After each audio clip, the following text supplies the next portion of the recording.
The time is now to architect a life of excellence. What will we do? Who will we become? We decide today. This is Learn, Do, Become Radio with April and Eric Perry. Let's move onward and upward together.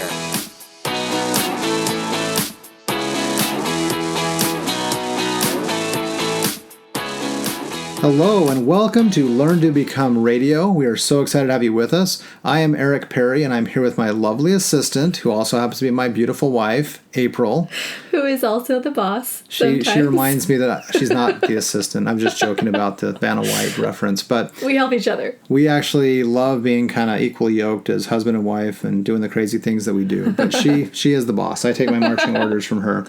But we're excited to be with you as we kind of focus in on this category within Learn to Become, the family category, and really this inaugural podcast or recording that kind of gives you an idea or a feel for the types of things that we hope to delve into, to discuss, and to learn and to grow from together as a community. So we're very, very excited. As we were thinking about it and brainstorming, there's just hundreds of things we're excited to talk about and get to. And I guess we will all in due time, right? With different podcasts or posts or different resources that we'll develop or we'll collectively develop as a community.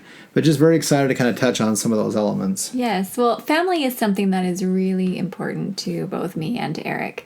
And so this is something that we really wanted to focus on and cover at Learn, Do, Become.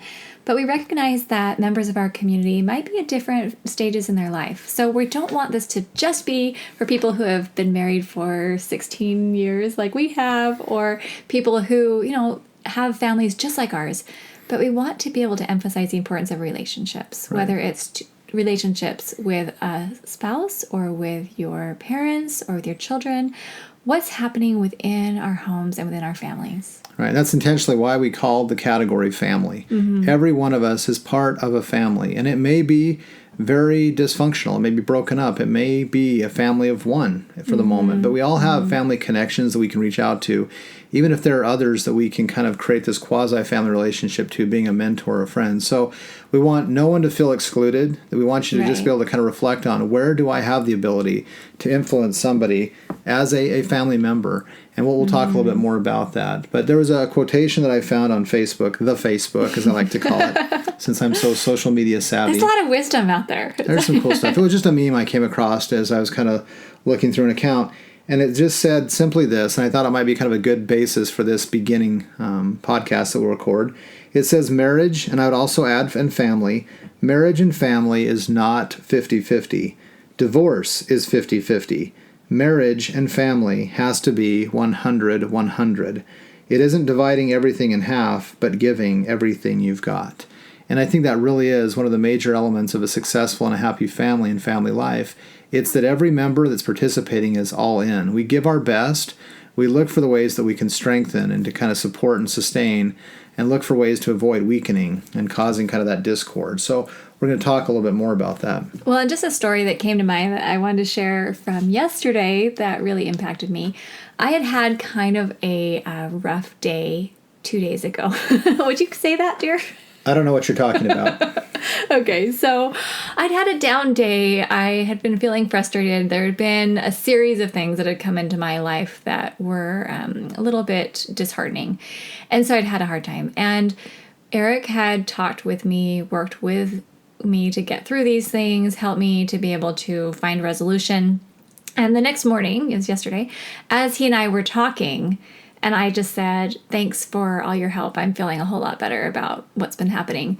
And you turned to me, and I don't know if you remember this, but you turned to me and you said, I've got your back on everything. And that really meant a lot to me, as a wife, to know that there is someone in my life, and fortunately for me, that it can be my husband. I know that's not the case for everyone, and so I want to be sensitive to that. But to know you've got my back on everything, and that's true, and I believe you because I see it.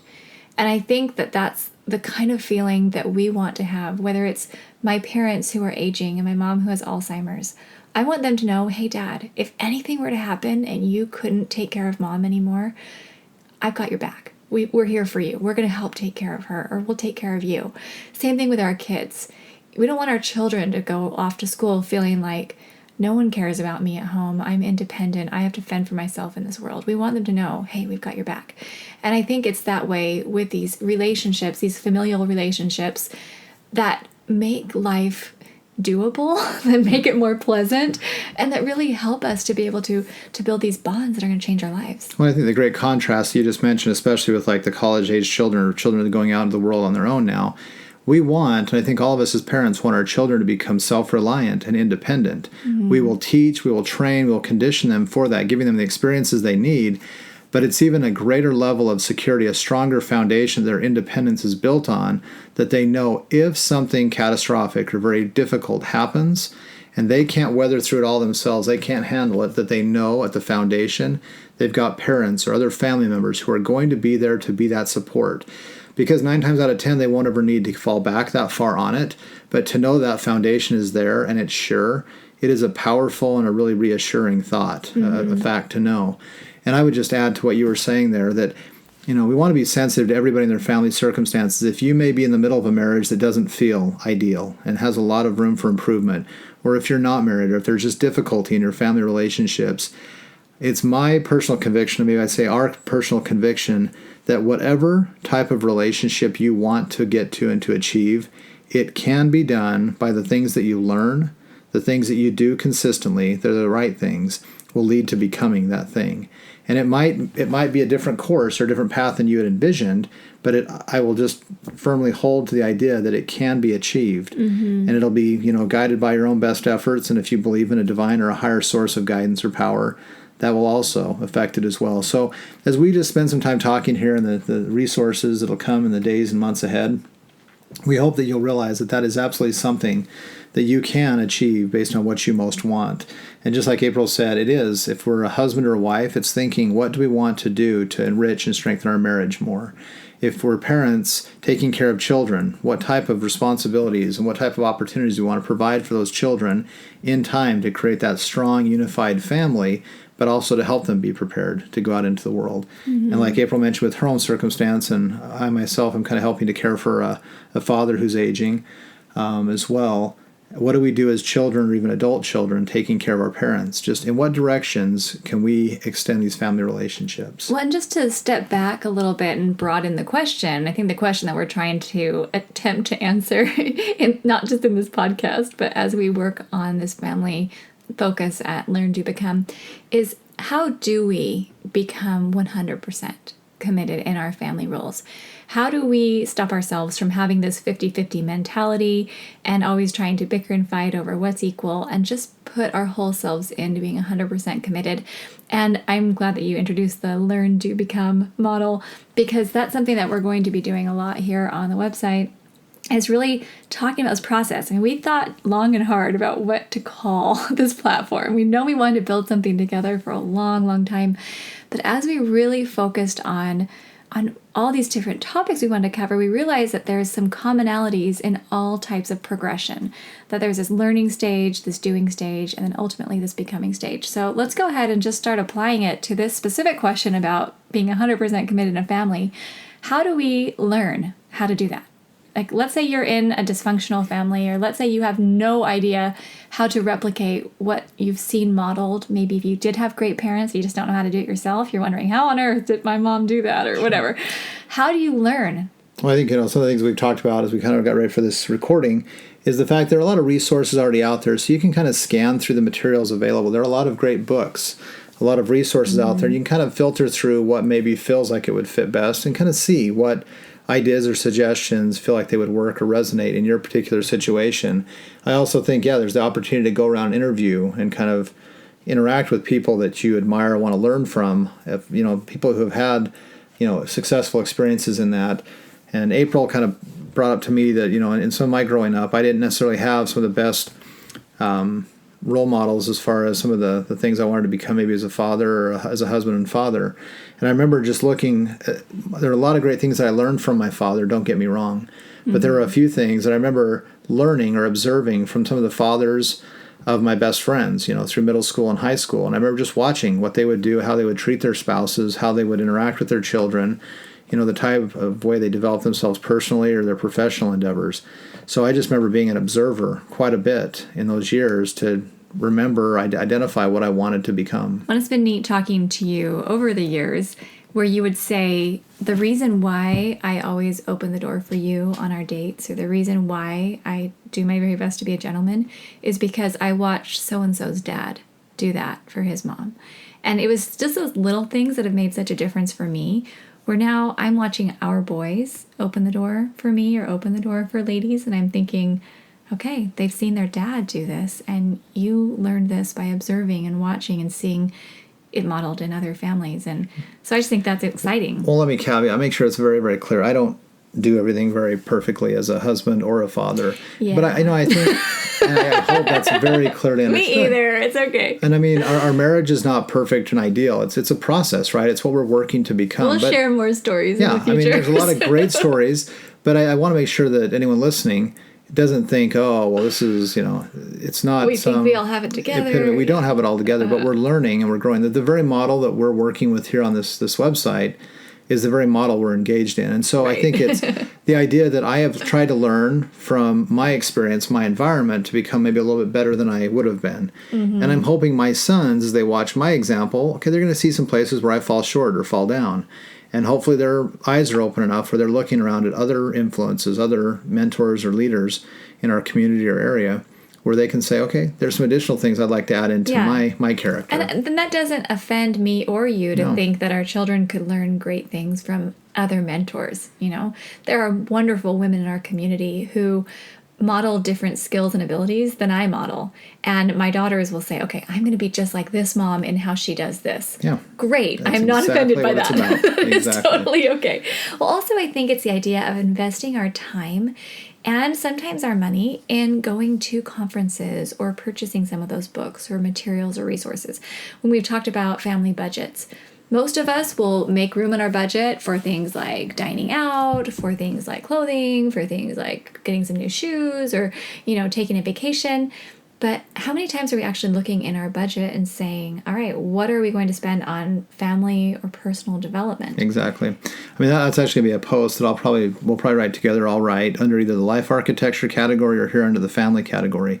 I have yet to see a budget for a family that, you have gasoline, you have the mortgage payment, you have insurances, you have Netflix. Yeah, whatever, entertainment, Whatever, right? yeah. All these line items, but I have yet to see a budget that has a line item. It doesn't have to be a ton of money each month or in a year, but that's dedicated toward personal and family development. Mm-hmm. I'm just wondering, what would be the outcome if more households, more families in the world had a line item where they actually thought about applying, a couple $100 a year or whatever it might be they set aside to that purpose, to learn, right? To figure some things out that would make more sense for their family. Well, and I think when we take the idea of learning to heart, then it makes our problems seem a lot more doable, I guess, achievable, solvable. Your problems are doable and achievable? I don't know, what's the right word? Solvable? Surmountable. Eric will be helping me with things like this. Yes. Well, okay, I'll share a quick example. When I first became a mom, especially when I became a mother of 3 children, so Aaliyah was 3.5 and Grace was 1.5, and then Ethan, I've got this little, newborn. So I remember feeling like my life was chaotic and crazy every day. And I didn't know how to deal with it. I was getting kind of discouraged. I wasn't feeling excited to wake up in the morning. It was just feeling so overwhelming. So I started interviewing mothers who had 3 children who looked like they had it pretty well put together. Were they 5 or 10 years ahead of you by that time, or? Some of them were maybe 3 to 4 years ahead of me. Some were 10, 15 years ahead of me. But you'd seen people who'd weathered through it. They'd done it. They'd weathered through it well. They lived my life, and they had great kids, and they seemed sane and happy. So I actually went to their homes, and I actually sat down with a notebook and a pen and asked them questions and interviewed them.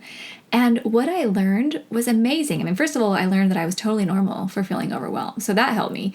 But then I learned really specific things like, hey, I actually hire a housekeeper to help me get my house clean, and it helps so much. Or, I just took it easy and didn't try to get way too much done while I had littler kids. Or, hey, this is what I did to improve my mind while I had children.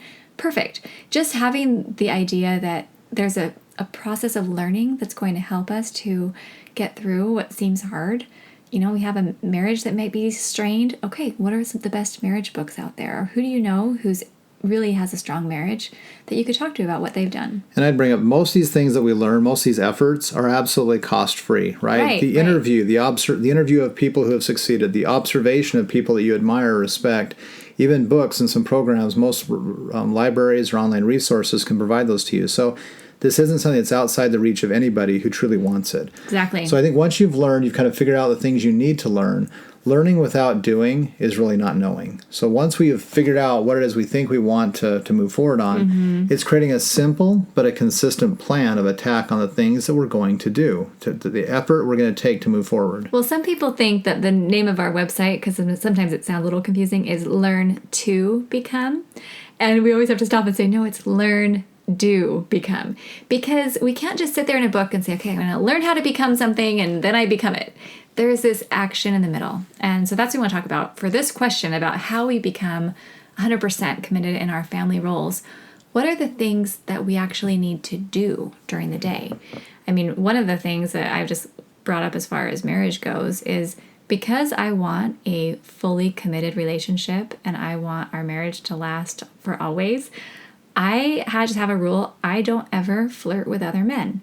I don't flirt with men online. I don't flirt with men anywhere. I just make sure that everything I say, I would feel totally comfortable saying in front of you or in front of the kids or in front of anybody, so that there's just never this awkward feeling or any message that's sent that would do anything to undermine my marriage. That's just one example. Yeah. That's a good example. What's another example of doing as far as things like family? Well, it's not just, just the fidelity in marriage. There are things that I think we need to do and something we need to avoid doing to establish that fidelity, that trust. It could be as simple as the things you do with your children, letting them know that you're accessible to them, conscientiously, either explicitly telling them, here are some things that we're doing if you ever need or want to focus on or talk about. One thing that I remember April's learned from my mom, and I never realized she was doing this, so I feel kind of like I'd been manipulated and Jedi mind Not tricked. at all. Okay. But my mom had told April, as we were early in our marriage, she said, or as our kids started getting a little older, she said, whenever I wanted my children to, get close to me and be able to have a chance to talk with me and kind of share kind of what was going on in their life or things they might be thinking about, she said, I'd go into this room in our house. It was just kind of this front room. And just sitting in the couch or a comfortable chair and just be reading a newspaper, right? And I don't know if she was I think she was reading a newspaper. It wasn't just a ruse to just gravitational pull all of us in there. But I remember that I and many of my siblings would just kind of find, because it was quiet and Mom wasn't busy, we'd go in and say, hey, Mom. And all of a sudden we'd start talking. And that may not be something that she always conscientiously did, but it was something that she did that made her accessible. And I remember we had some great conversations there. Myself, my siblings, and sometimes multiple siblings would join in. But it was something that she was doing consistently that really, over the long run, made a tremendous difference in her relationship with each of her children. Absolutely. Well, and I just think some of it, whether it's scheduling in that time to be available, that's a very... it's not on our calendar necessarily. I'm going to go sit and read the newspaper and hope my kids can talk to me. But there are some times where you do schedule things in your calendar. For example, I go every Thursday to see my parents, every Thursday that we can make it work, which is most Thursdays.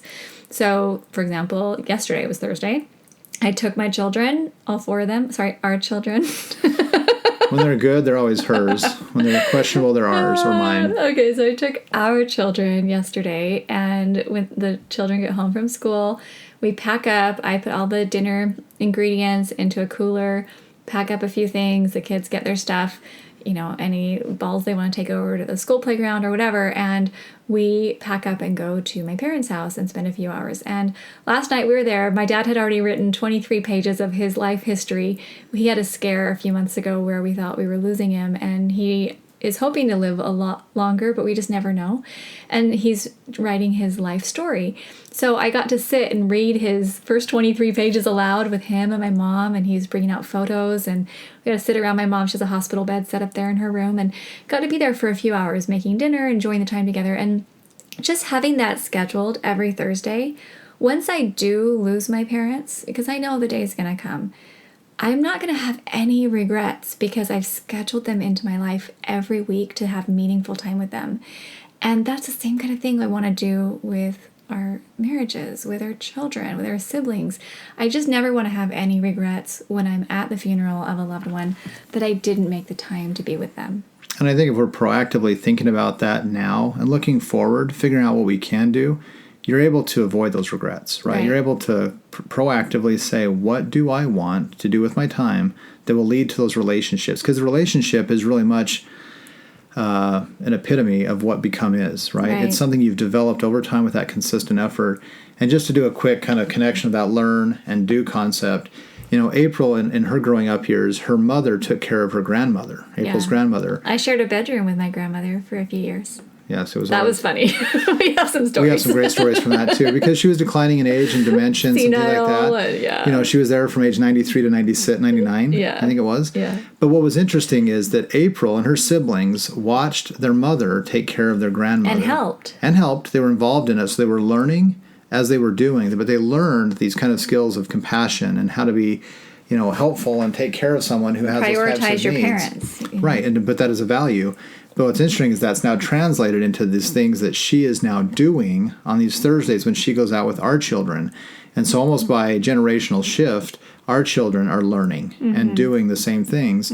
But it's kind of a neat, kind of a multi-generational connector that allows, when we age, I'll be very curious to see that my children will probably take much better care of their mom than me because they like her better. But I think there will be that inclination for them to take care of their parents and their children. Our grandchildren will see that. And that's, if you stop and think about it, family is really one of the most important, one of the most central elements of why life is. And so building these strong relationships, these strong links between family members across generations, you lose nothing as you strengthen and foster those relationships. So it's just kind of a learn to a do. Yeah, let's talk about the whole idea of becoming. One of the things I love about the word become is, to me, that's a measure of success. I remember, as I was raising our little children when you were out at work, and I would be changing diapers and sweeping the floor all day, feeling like I was going in circles, getting nothing done. But one day I had this idea to put a little note on the fridge that said, who are we becoming today? And just having that question in front of me completely transformed my day, because instead of thinking, okay, I just cleaned up another mess, I'm thinking, all right, I just taught the children how we create order. Or I was becoming a lot more patient. If you've noticed, I've become way more patient over the years. You are phenomenally more patient than I am. I've had lots of practice. But I love this idea of who are we becoming, because so many times when you're talking to friends and saying, oh, what's success to you?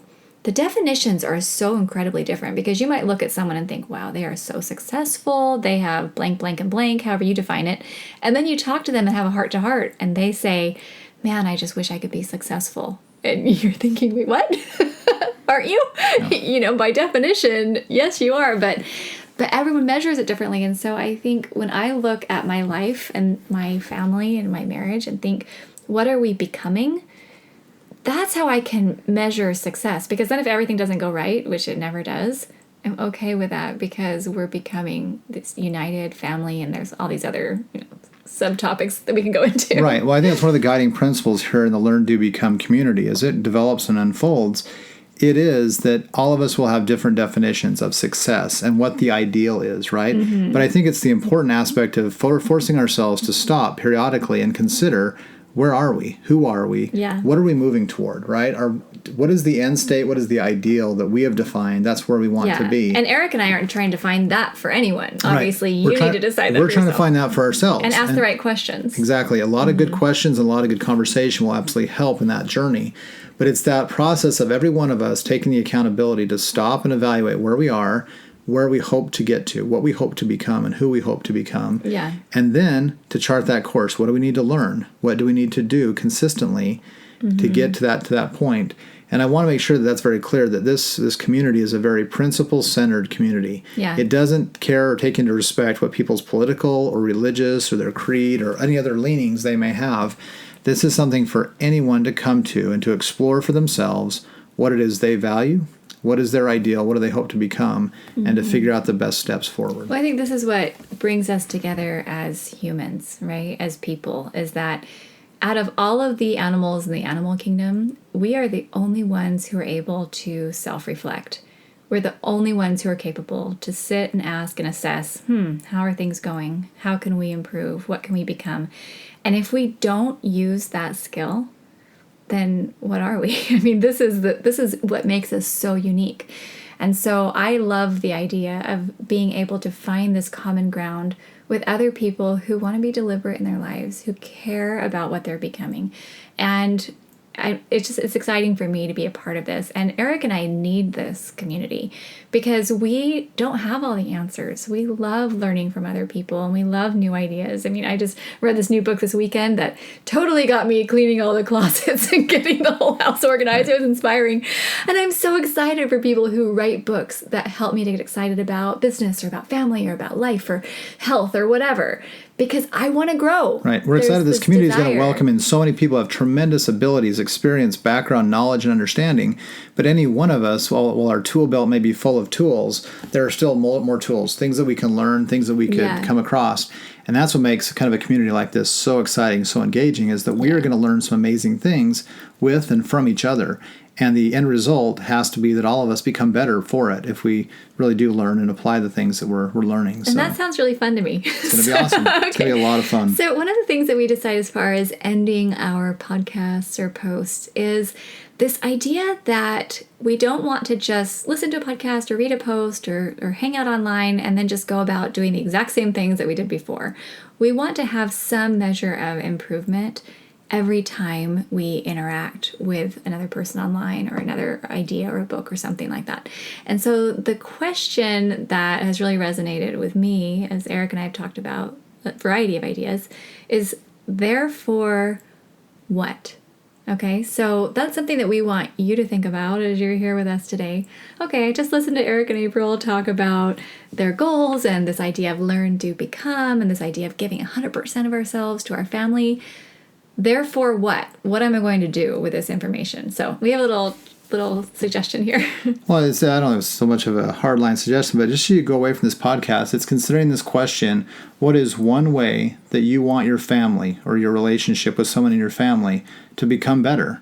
And then identifying what that way is. What is something you can do? Starting today, it could be something very simple, something doable. What is one thing today or in the next couple of days you want to do to start moving that relationship in that direction? Mm-hmm. And so it'll, after having listened to a 30-minute podcast here, the therefore what are you going to do? You can materialize that into, okay, I've figured out a relationship. Here's who it is I want to be closer to or have a better connection with.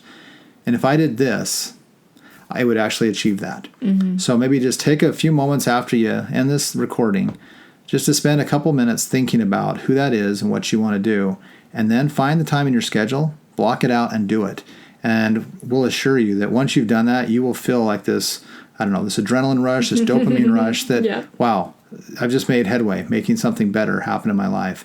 And that really is the whole objective of these podcasts, the posts, the website and community itself, that we little by little consistently become better. Thank you so much for being with us here at Learn, Do, Become Radio. We would love for you to share this with your friends, get them involved in the community, and we'd also love for you to visit us on the website at learndobecome.com.